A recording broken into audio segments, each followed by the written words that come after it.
Você já chegou atrasado a um compromisso por causa do trânsito? Você já reclamou do transporte público na sua cidade?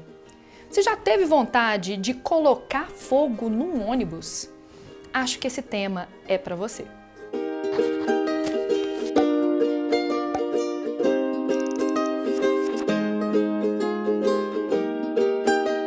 Oi pessoal, eu sou a Jana Rabelo e eu tô aqui para discutir os desafios da mobilidade urbana no Brasil, um dos temas mais quentes para todos os vestibulares, principalmente para o Enem.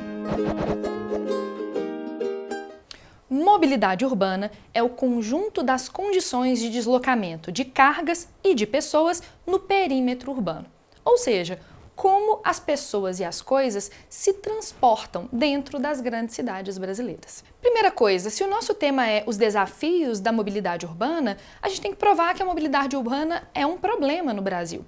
Nesse sentido, a gente poderia falar das consequências negativas, e eu comecei o nosso vídeo falando de algumas delas: os atrasos, o estresse, a ansiedade, mas além disso, a gente tem a produção das ilhas de calor, a poluição desnecessária e até prejuízos econômicos e sociais. Pensa, por exemplo, a quantidade de trabalhadores que não chegam aos seus trabalhos devido ao trânsito, ou as cargas que se perdem porque ficaram presas no tráfego. Consegui provar que é um problema? Então vamos tentar pensar as causas? Bom, principal causa que eu mencionaria: a péssima estrutura de transporte público da maioria das cidades brasileiras, que acaba incentivando que os indivíduos comprem ou utilizem carros particulares, o chamado transporte individual.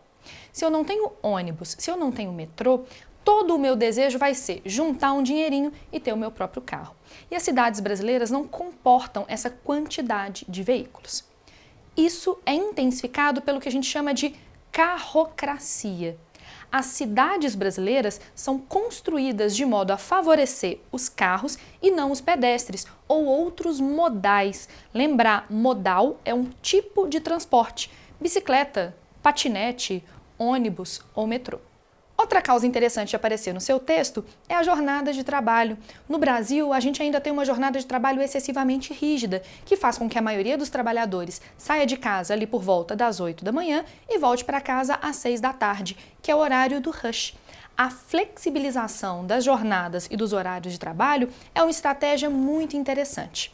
Em Berlim, especificamente na Alemanha, há uma possibilidade, por exemplo, de se começar a trabalhar mais cedo e largar o trabalho mais cedo. Isso foi uma iniciativa da prefeitura para tentar diminuir os congestionamentos na cidade. Se o texto é no formato Enem, você é obrigado a fazer o repertório sociocultural. Mas mesmo que não seja no formato Enem, é interessante colocar conhecimentos de outras áreas no seu desenvolvimento. E é por isso que eu vou conversar com você sobre outras áreas do conhecimento para mobilidade urbana. O primeiro, você vai ter que procurar lá no Google. É uma reportagem especial da Globo News chamado Mobilidade Urbana. A Globo News viajou para 3 grandes cidades do mundo para entender quais são as soluções de mobilidade que essas cidades utilizaram. Uma delas é a Cidade do México, que tem um trânsito bem complicado; Nova York, que também tem um trânsito bem complicado; e Bogotá, que é referência mundial em soluções para o trânsito, devido à atuação de um cara que eu quero que você anote o nome dele aí: Henrique Peñalosa. A gente escreve Penalosa, mas coloca um tio em cima do N. O Henrique Peñalosa tomou uma série de medidas um pouco polêmicas para reduzir o trânsito no que a gente chama de hipercentro da cidade, aquela região que é mais complicada. Uma delas é reduzir as vagas de estacionamento na rua, de modo que as pessoas favorecessem a utilização do transporte público. Além disso, ele aumentou as calçadas, de modo que os pedestres se sentissem mais seguros. Para aumentar a segurança do pedestre, ele também aumentou a iluminação das ruas. Última das medidas dele, e foi bastante polêmica, aumentar o preço do estacionamento rotativo, de modo que os indivíduos tendessem a deixar o carro em casa. Mas é óbvio que essas medidas só funcionam se você tiver um transporte público de qualidade, que é a minha próxima proposta de intervenção.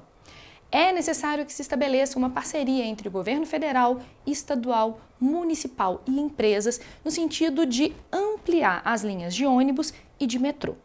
Além disso, em algumas cidades, a gente já tem o serviço de compartilhamento de bicicletas e de patinetes, a exemplo, por exemplo, do que é feito pelo Banco Itaú ou por uma empresa chamada Yellow.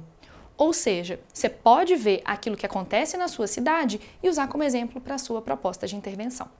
Se você gosta do tema, se você quer se aprofundar no tema e se você acha que esse tema tem chance de cair no seu vestibular, eu sugeriria que você assistisse a alguns filmes sobre isso. Primeira indicação, a gente tem um filme, um documentário brasileiro chamado Perrengue, que vai problematizar o cotidiano dos motoboys na cidade de São Paulo, que passam perrengue. Além disso, a gente tem um outro documentário chamado 125 quilômetros. O 125 quilômetros fala sobre o auge de um engarrafamento na cidade de São Paulo e mostra os diferentes atores envolvidos ali. Motoristas de ônibus, usuários do transporte público, motoristas de automóveis particulares e como todos sofrem as consequências dos desafios da mobilidade urbana no Brasil, que foi o nosso tema. Espero ter te ajudado. Até a próxima!